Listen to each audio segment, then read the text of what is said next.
there are two kinds of malnutrition. If you have seen children who are malnourished, some children are bloated up, they have edema all over the body, they have a lot of water collection.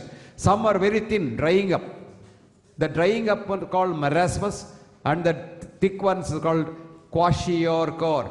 The difference is the child that is dried up has had some mother's milk, very little mother's milk. So it is called protein subnutrition. The child which is bloated up has had no mother's milk at all. The mother either died very soon or the mother left the child or what have you. And whatever food the child gets is not the good food, the good protein, so it damages the liver first and produces edema. Whereas the child which eats too much of the junk food becomes obese, becomes a diabetic very soon, gets heart disease and dies early. And the sad part of the whole thing is the Western epidemic of obesity is creeping into India because the West has come to India in a big way to do business here. So you can see even in a village, day before yesterday I was in a village where I saw Kentucky Fried Chicken, KFC. In a village, there's an arrow which says KFC. I really had tears in my eyes. If KFC could come to this village, in what way they have invaded? This is the biggest invasion. This is the cultural invasion.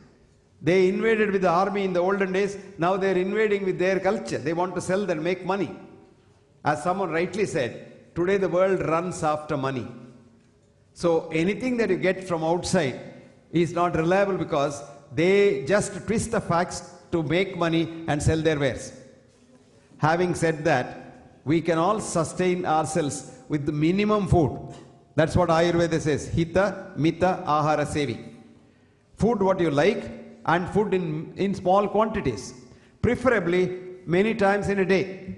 Minimum 6 times a day you must feed yourself with small amounts of clean, good food. And there is no way any difference between vegetarianism and non-vegetarian as far as nutrition is concerned. If any one of you here doubts that vegetarians do not get enough strength, because a lot of youngsters are told this by the Western media, that if you don't eat meat, you can't really grow up and you can't be strong. I tell them, please come and see our temple elephants, which are pure vegetarians. If any one of those people can fight with the elephant and then win the war, I think I will become a non-vegetarian myself. Please remember that even non-vegetarians, even people who eat meat, ultimately get their protein from vegetables only. And if you don't eat much food, you will be healthier. There was a professor of biochemistry in Yale University about 20 years ago. And one of the British prime ministers of yore, who was a champion in writing on anything, had written a book called, If You Chew Every Morsel of Your Food 20 times, you will be very healthy. So there were a few group of fanatic students in the Yale University dormitory who were chewing their food 20 times, every morsel. If you chewed food every morsel 20 times, you hardly end up eating about 10 to 15 grams of protein a day. Because it takes so much time. They couldn't go to class. They had to sit there and chew and chew and chew. And he kept a watch on their health as they went through the medical school for 4 years. And the conventional eating students, at the end of 4 years, he found that these chewing students who ate very little food were much healthier, happier, and tranquil compared to the students who ate the conventional food. So the inference is, we require very little food, and all the food that you need, you get from vegetables. There are more than about 4,000 scientific papers to say that cooked meat is one of the important causes of cancer. But would you believe all these 4,000 papers are hushed up by the industry? The meat industry is so powerful that the whole thing is hushed up. You can eat meat and survive, but that meat should not be cooked. We learn our science from nature, which is called biomimicry, a new science called biomimicry. Look at all the meat-eating animals. They eat raw meat. They don't eat cooked meat. There are two meat-eating animals which we have domesticated, cat and dog. Now, a dog or cat in the forest lives for 40 to 50 years. A cat or dog in your house, where you give it cooked meat and cooked milk, and that lives only for 15 years to 20 years. It has halved its lifespan. So if any one of you want to be a non-vegetarian, you must eat uncooked meat in its raw state. Now look at human physiology. We were arboreous, hunter-gatherers, sleeping on the forest. and sleeping on the branches of trees when we were hunter-gatherers. And we could eat only what was available there, fruits and probably some vegetables. Now, very interestingly, this was the era when we were very, very healthy. Some records show that we had no illness at all. All that the causes of death were two: A, old age; B, predation. No illness. All the illnesses started in the 10,000 years when we sort of started living in communities and trying to eat not just non-vegetarian stuff, trying to eat each other. That means hating one another. Today our biggest enemy is hatred. Recently, one of my articles was published in the British Medical Journal where I said the cause of killer diseases is your mind. The silent killer in your body is not hypertension or diabetes or cancer, but your own mind.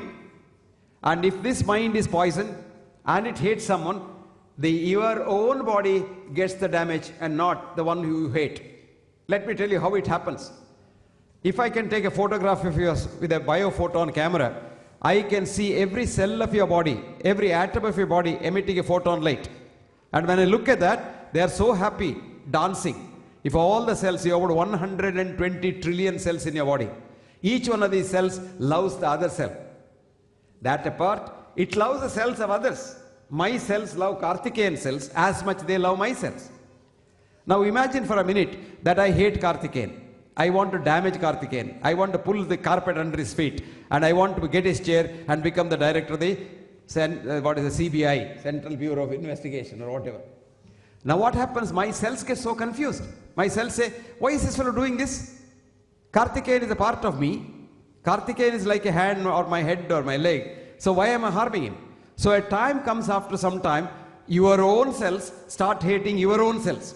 And that is what we doctors call as autoimmune disease. And you would be surprised. I just had this afternoon a SMS from a doctor in Calcutta. She is a very highly qualified doctor, Refa CP. She so beautifully wrote, Professor Hegde, thank you for your article on the mind in the Royal College Journal. And I have started using that on my patients with autoimmune disease, and my patients with cirrhosis liver are doing very well. Fascinating.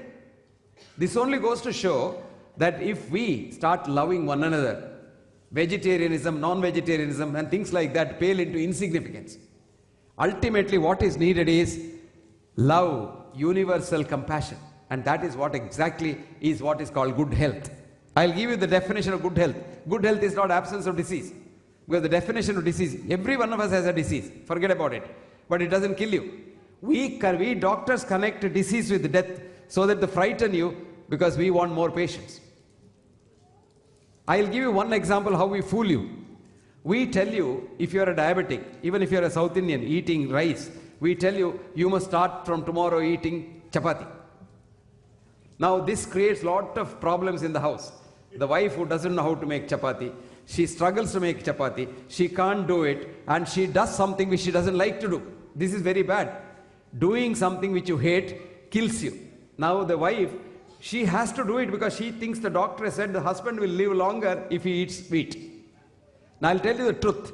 Wheat contains wheat gluten, and wheat gluten is a directed damage to the pancreas.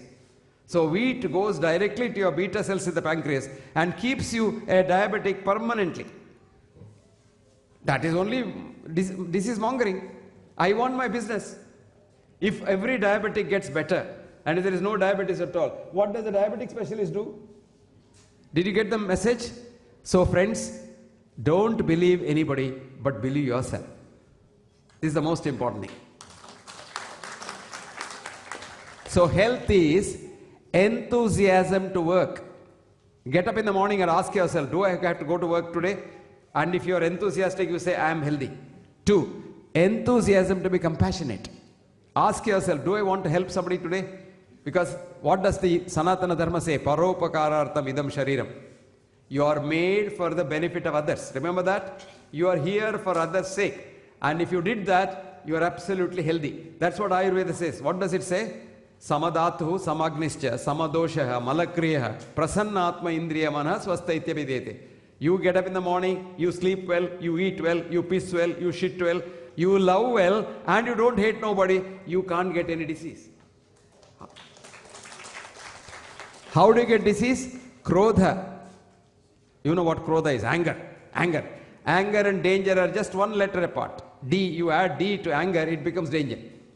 And anger is an emotion which kills you. One of the very important causes of stroke is anger, sudden bout of anger. Krodha, shoka, depression, frustration. Bhaya, extreme fear. Ayasa, exhaustion. Viruddhanna bhojana. Here comes the most important part. The wrong type of food at the wrong time. Viruddhanna bhojana. Taponalan. Taponalan is not doing anything. Sedentary life. Just lying down, doing nothing, lazying around. Sitting in the chair for hours together shortens your lifespan. Instead of sitting, you stand, you cut your lifespan. If you walk, you lengthen your lifespan. When you're talking, I never rarely talk like this, standing in a place, because this is only one mic. Supposing I have a collar mic, I keep walking. When I walk, I circulate my blood better. And I oxygenate my blood better in the lungs. So the better blood goes to my brain. I can think sharper and I can talk better. So it is very important that taponalan, then what does it say? Katva amla kshara lavana tikshnoshnati rakta pratopayat. All kinds of unnecessary things we eat. And that's what produces every disease. What's the treatment? Hita mita ahara sevi. What you like. Now when you sit for eating, love your food. And think of the person who has cooked the food. And imagine the food will be very happy for you, and you start watering in the mouth before you see the food. And when you start seeing the food, the watering, the enzymes in all over the gut start secreting. So you get better digestion, better absorption, and you're more tranquil when you eat. Think of the wife or the husband or whoever has cooked it for you, and the effort that has gone into it. And eating with the hand, you're giving your bioenergy.